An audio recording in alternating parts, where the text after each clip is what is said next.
ငပြောဘူးဟင်းတုပ်လေးမှာပါဝင်တဲ့ပစ္စည်းလေးတွေနဲ့ပြင်ဆင်ပုံလေးတွေကိုမိတ်ဆက်ပေးရစီရှင်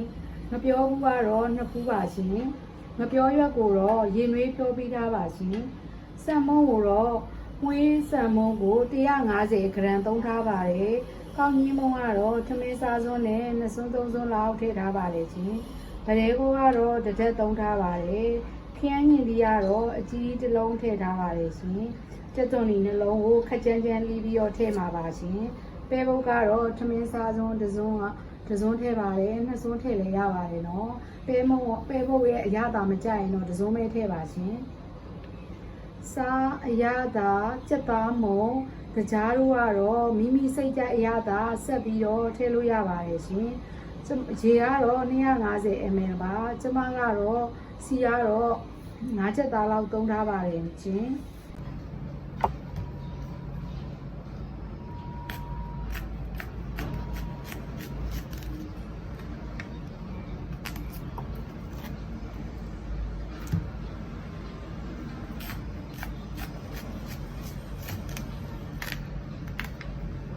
ပြောဦးလေးတွေကိုပပလေးကြီးပြီးပါမယ်ရှင်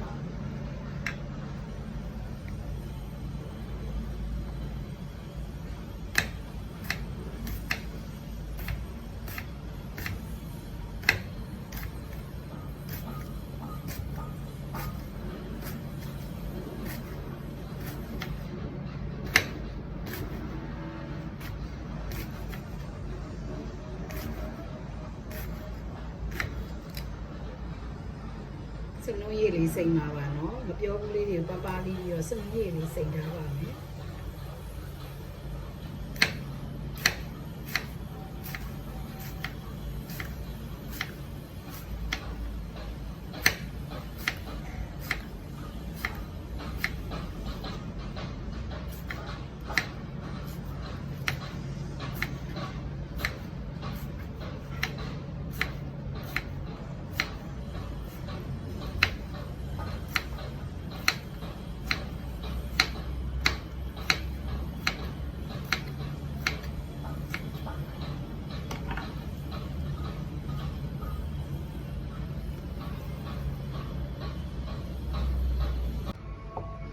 ငပြောအခုဆိုရင်ငပြောဟင်းတုပ်လေးတွေကိုစပြီးတော့ထုတ်မှာပါရှင်ပါဝင်တဲ့ပစ္စည်းလေးတွေကိုလည်းအစင်သေးပြင်ဆင်မိထားပြီးဖြစ်ပါတယ်ဒါကတော့ငပြောဘူးလေးတွေကိုပပလေးပြီးတော့နန်းနွန်းစိန်ထားတာပါအခုဆိုလို့ရှိရင်ကျမကအရင်ဆုံးကောင်းကြီးမုံကတော့ထမင်းစားစွန်းနဲ့တစ်စွန်းကြော်နှစ်စွန်းလောက်ထည့်ပါတယ်ရှင်အရင်ဆုံးသူတို့ကိုစီနဲ့သမအောင်မွေးမှာပါနော်ပြီးတော့မှကျမအရသာလေးတွေကိုစံမုံနဲ့အရင်နယ်ပြီးတော့မှတခြားပါဝင်တဲ့ပစ္စည်းလေးတွေကိုထည့်မှာပါရှင်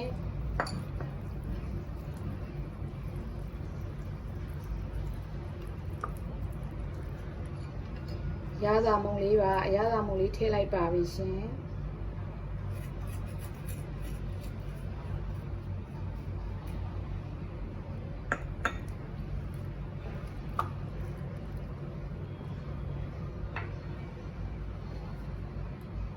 စားလေးထည့်ပါမယ်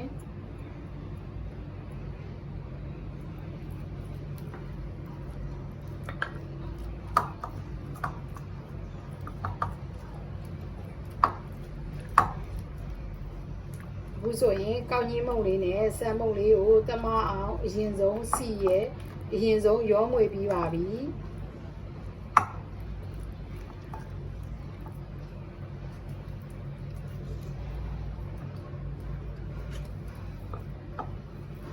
ကျက်သွန်ဒီလေးကိုခက်ကြမ်းကြမ်းလီးထည့်ပါမယ်ရှင်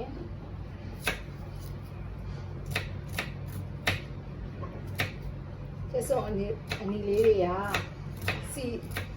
ပြောင်းစင်အောင်ဆေးပြီးသားပါရှင်ကျက်သွန်အနီလေးတွေကိုခရမ်းညင်လေးလည်းနည်းနည်းထည့်ပါမယ်ရှင်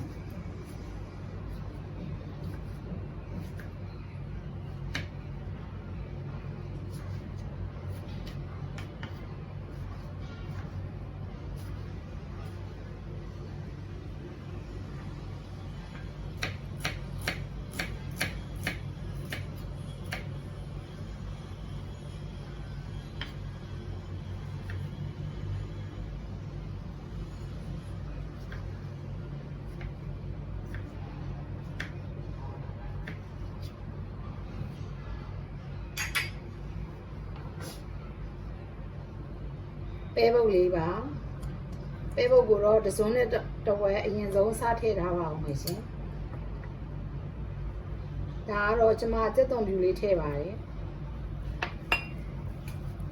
ဒါကတော့ဗရဲကောပါရှင်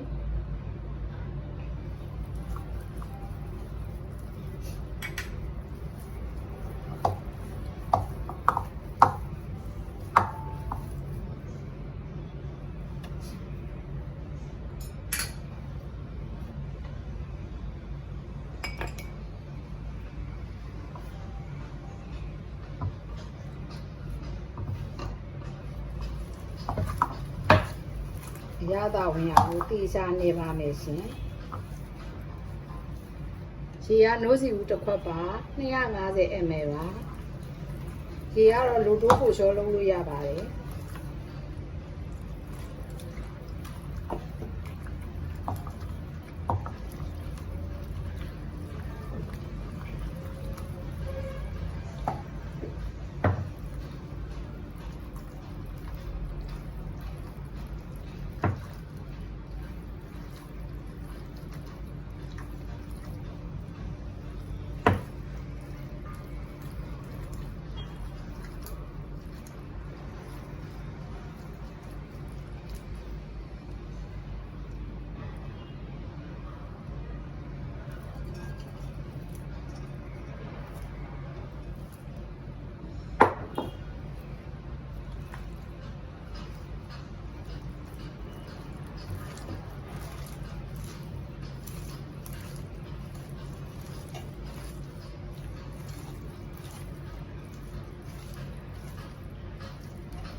ဒီဆိုရင်အဲ့လိုလေးအိုးရဲကိုစားပေးပါမယ်ရှင်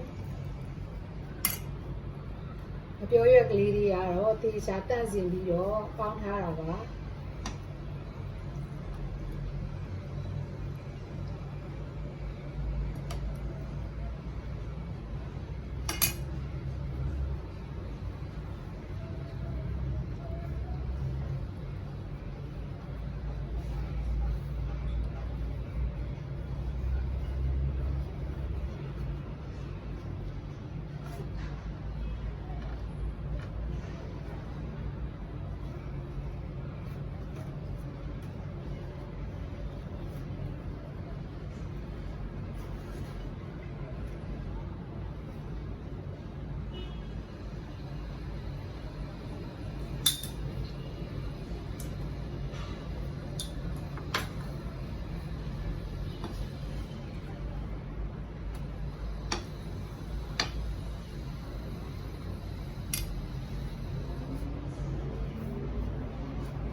ဝေပြီးတော့ထည့်ပါနော်အရသာလေးတွေအောက်ထဲကိုဝင်သွားမှဆိုလို့ပါ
ဘူးဆိုလို့ရှိရင်တော့မပြောဘူးဟင်းတုပ်လေးကတော့အမွေတစ်ထောင်တော့မယ်ကြက်ခံနေပါပြီရှင်